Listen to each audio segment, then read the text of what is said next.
to MF Homeschool, and I'm Mink. And today we're going to talk about just patience with being a homeschool teacher. I think it's something that's very overlooked. So I figured, you know what, let me talk about this little subject, myself. But before we get into it, of course, I'm gonna ask you guys, make sure you subscribe, make sure you hit the bell. I have a lot of stuff coming. Actually, I have a really cool video that I'm gonna put up this week, and it's gonna show you a cool way to do like a music lesson with your kid at home, and you don't really have to know much about music yourself. And I'll show you how to do this where it's pretty easy. So yeah, I got some really cool stuff coming, man. So anyway, patience. The reason I want to talk about this is because I almost strangled my son this week. You know what I mean? I almost strangled him, almost tied him to the train tracks. It was like, do you go get this math problem? I was losing my patience. I was losing my shit, if you know what I mean. You know what I'm saying? So what I realized, okay, so this is the thing. My son, it takes him forever to do work when he's at home now. And it could be, excuse me, it could be a writing assignment in the morning. I'll just make up something. I say something like, you wake up and realize you got dinosaur feet. What would you do? Where would you go? Who would you tell? So I do those things to have him do a writing assignment. One of the main reasons is creativity, obviously, but also my son's handwriting looked like a chicken on crack. Like, it's just not right because he's all on computers. You know how kids are these days. It's all computers, phones, video games, things of that sort. So he rarely has to write a letter. It's not like he's communicating with people, writing a letter, tying it to a pigeon's foot and sending it off to his friends. So he doesn't write that much, right? So I'm like, okay, this is a great assignment to be able to get him to write as well. It's supposed to be a 15-minute assignment in my head. This fool taking like 45 minutes, 50 minutes. And I'm like, dude, it's only 5 to 6 sentences. What are you doing, right? So it's little stuff like that where I was getting very irritated with it, or with him. Let me not say with it. I was being irritated with him. And we did a day of math, and it took my man's like 4 hours to complete probably 12 math problems. But the thing is, he knows it. He just gets distracted with himself. So it's not even like it's hard math. It was like distributive property, like just minimal stuff that he already knows. And I get it. He just came off of summer, you know what I'm saying? So his brain ain't nowhere, and he forgot everything from the last 5 years just over that 3 months of not doing nothing, which I really feel we should do little spurts of education time even during summer. It doesn't have to be a full day of school, but it might be, hey, I just want you to give me a list of common nouns, proper nouns, and demonstrative nouns. Like it might be something like that. But I think it's demonstrator or demonstration. I don't know. See, I ain't even that smooth. But I think we should throw in little things like that. Hey, what's the order of operation for, with this math problem? And just make sure that they remember some of the rules and techniques. So I'm definitely going to do that next summer. Excuse me, I'm getting over a little cold. But at the end of the day, it was taking him forever. And I was getting frustrated. And I'm telling him, hey, when you were in school, it didn't take you this long to get stuff done, right? So now here I am comparing and holding a bar of how he acted in school versus how he is in homeschool. And I think that that's the wrong thing to do just because he's not in school.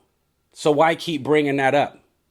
Why don't you as a parent, me as a parent, figure out, well, what was being done in school that was helping him get through these things quicker? But me, I'm sitting here taking it personal. Like, oh, you wouldn't do this with your teacher, so why you doing this with me? I'm taking it personal, right? You can't be immature and take it personal as a parent. When you're parenting, when you're doing homeschool, there's a time to be a parent. There's a time to be the teacher. There's a time to be a classmate, right? So there's times when I'm doing stuff with them and I start making jokes. That's what another classmate would do, right? So it's a time to do that. There's a time to be the cafeteria lady or the cafeteria guy, make the food for them, right?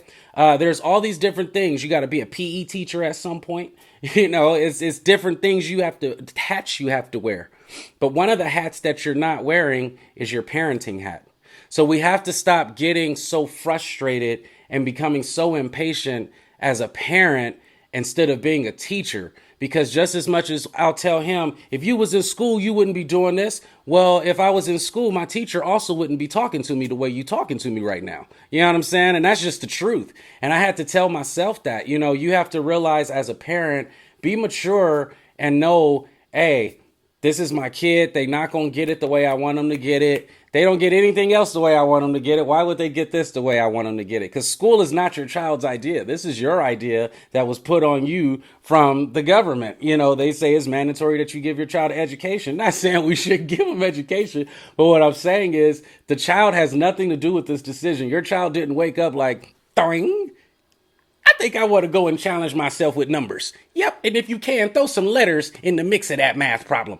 Ain't no kid thinking that. That's us saying that, you know? So we're holding them up with a standard of something they don't even want to do. So just remember, as much as they wouldn't do stuff in school, they wouldn't have a teacher speaking to them the way you speak to them, and they wouldn't get upset with them the way you get upset with them. Most teachers have way more patience. I'm not saying every teacher is amazing, because some of them are pieces of crap, like in every job, right? But for the bulk of them, I believe teachers are good people. You know what I'm saying? And they have a very patient heart with your child. And I have to realize that. So just know that anything that's not clicking is not the kid's fault. It's your fault because you haven't figured out a way to explain this to them to be able to get it. So like with my son, he would do stuff and he's getting stuff wrong in his math problem. And I'm telling him like, did you check your work? And he'll look and be like, yep. And then he'll give it to me and it's wrong. But it's not like just completely off. He'll like in his mind rushing. In my mind he's taking forever, but in his mind he's rushing through it. And so I'm probably giving him an energy and making him feel like that, you know, subconsciously. But I tell him, do you know how to check your work? I've explained this to you a million times. So then what I said was, well, clearly if you explain it to him a million times and he don't get it, you explain it the wrong damn way. You know what I'm saying? Like start explaining it in a better way. And so what I do now is I say, okay, look, do your math problem. And then as soon as you're done with it, turn the paper over and do the problem again. And then see if you get the same answers. And if you don't get the same answer, try to figure out where you went wrong with that. And since I've had him doing that, he doesn't hand me anything that's wrong on his math. You know what I'm saying? So as a parent, as the teacher, you're the parent and then you go to work as the teacher. Once you become the teacher, you need to figure out ways to communicate with your kid. You can't communicate with your kid on school the same way you communicate with him or her on cleaning their room or, you know, being neat when they eat or being clean when they eat. You can't explain things to them the same way. So as much as this is a learning experience for the child, guess who else is a learning experience for? Yo ass. So I'm telling you, we do that. It just makes it easier. Take breaks. If you feel yourself getting frustrated, take a frustration break. How we be doing this for the kid. Oh, the kid needs a brain break. Well, I need a patience break. You know what I'm saying? And I go do what I'll do to make myself be calm, you know, or relaxed and chill. And so I'll do my stuff and then I come back and try to get them with a clean heart, with a clean energy. Because a lot of times you sitting there, you like, man, you need to take a break. And really in the kid mind, it's like, no, you need to take a break. Like, I'm just confused. You're genuinely upset. Take a break and count to 10, Dad. You know? And so these are the things I'm realizing. And I'm telling you, if you start being conscious of this, whoops, my bad. If you start being conscious of this, it'll make things way smoother, and your child will enjoy the experience more, and so will you. As I say, I don't feel homeschool should be a headache for the child nor the excuse me, the parent.